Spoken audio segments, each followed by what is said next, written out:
Hola, ¿qué tal? Soy Josué Eduardo Rodríguez Hernández, estudiante de la Universidad Tecnológica del Sur del Estado de México, en el noveno cuatrimestre de la carrera de Ingeniería en Mecatrónica. Este video es para la asignatura de Procesamiento de Señales a cargo del ingeniero Javier Albiter Jaime. Vamos a ello. Bueno, les voy a presentar un ejemplo de un amplificador operacional integrador. Tenemos el ejemplo 13.10 que menciona en el inciso A: determine la tasa de cambio del voltaje de salida en respuesta a la onda cuadrada de entrada, como se muestra para el integrador ideal. Bueno, en el inciso A tenemos que tomar en cuenta la onda cuadrada de entrada en relación a la salida, que enseguida les explicaré esta gráfica. Y tenemos aquí la onda cuadrada de entrada, que oscila desde los 2.5 volts positivos hasta los 2.5 volts negativos. Tenemos indicado con Vin, voltaje de entrada, que se va a insertar en esta terminal del circuito. Tenemos una resistencia de 10 kilo ohms y un capacitor de valor de 0.01 microfaradios. Tenemos el amplificador o comparador, y en la entrada no inversora tenemos una conexión a tierra, y en la inversora tenemos lo que les mencionaba, la resistencia y el capacitor en retroalimentación desde el voltaje de salida, que aquí se indica, hacia la entrada. Después, para el inciso B, describe la salida y dibuja la forma de onda.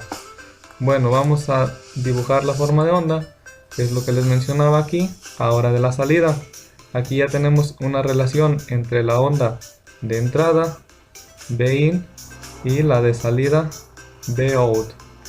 Entonces, primero también hay que mencionar que nos pide que modifiquemos el integrador para hacer que la salida cambie de 0 a menos 5 volts en 100 microsegundos con la misma entrada. Bueno, eso será al final, a la hora de realizar la demostración, donde se aplicarán esos cambios. Tenemos el procedimiento para obtener este resultado. Tenemos que dividir el voltaje de salida entre el tiempo, utilizando esta delta como un símbolo de relación entre ambas variables, que esto es igual a menos voltaje de entrada sobre la resistencia por el valor del capacitor.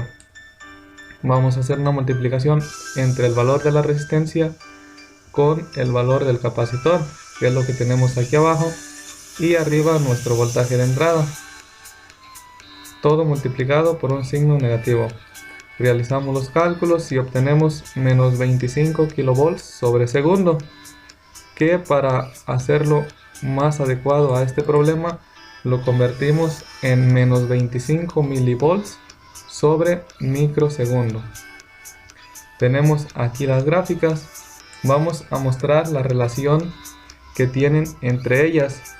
Vemos a simple vista que coinciden en este punto, cuando el voltaje de salida es 0 y cuando el voltaje de entrada es menos 2.5 volts a cambiar hacia más 2.5 volts. Entonces es justo cuando el voltaje de entrada pasa a su valor positivo máximo, es cuando el voltaje de salida comienza a descender en forma de pendiente hasta llegar a su valor de menos 2.5 volts para el caso cuando realicemos la modificación. Y es justo en este punto donde nuevamente, si la señal de entrada regresa a su valor máximo negativo, es cuando la señal de salida comienza a subir con una pendiente hasta llegar nuevamente al punto donde se inició el paso anterior, que es justo este punto, que coincide en las mismas condiciones con este otro punto. Y para ello indicamos mediante estas líneas punteadas, para que sea más fácil asemejar el punto o los puntos en los cuales las gráficas coinciden. Tenemos aquí también indicado el periodo de tiempo que va a transcurrir de este suceso hasta este otro, para que nuevamente ocurra el primero y finalmente culmine con el segundo. Esto solamente es una relación de las ondas para comprender el funcionamiento de este circuito. Tenemos de este lado el voltaje de salida sobre el tiempo, al igual que acá, pero ahora con un signo positivo porque representa el valor con signo contrario al que ya habíamos obtenido. Tenemos el mismo valor, solamente con signos contrarios. Y por último, en el inciso B, a razón del cambio que se realiza en el periodo de este tiempo, obtenemos que el voltaje de salida, cuando tengamos 25 milivolts sobre microsegundo multiplicados por 100 microsegundos, obtendremos 2.5 volts. Y bueno, en la parte de la explicación sería todo, ya entendiendo que este funcionamiento de las ondas es el que vamos a representar en la simulación. Y pues vamos al programa. Tenemos aquí el circuito ya realizado, el capacitor con su respectivo valor, la resistencia, el amplificador con su terminal no inversora a tierra, y tenemos un osciloscopio y un generador de funciones que nos va a ayudar a generar la onda cuadrada de entrada, y el osciloscopio donde vamos a observar la relación entre la onda de entrada y la de salida. Vamos a abrir el generador de funciones, su tablita y el osciloscopio. Vamos a iniciar la simulación con los valores que se cuentan actualmente. Y pues bueno, ya había yo checado antes las ondas y pues vemos que de antemano, a primera vista, vemos que están dibujadas al igual que en el cuaderno.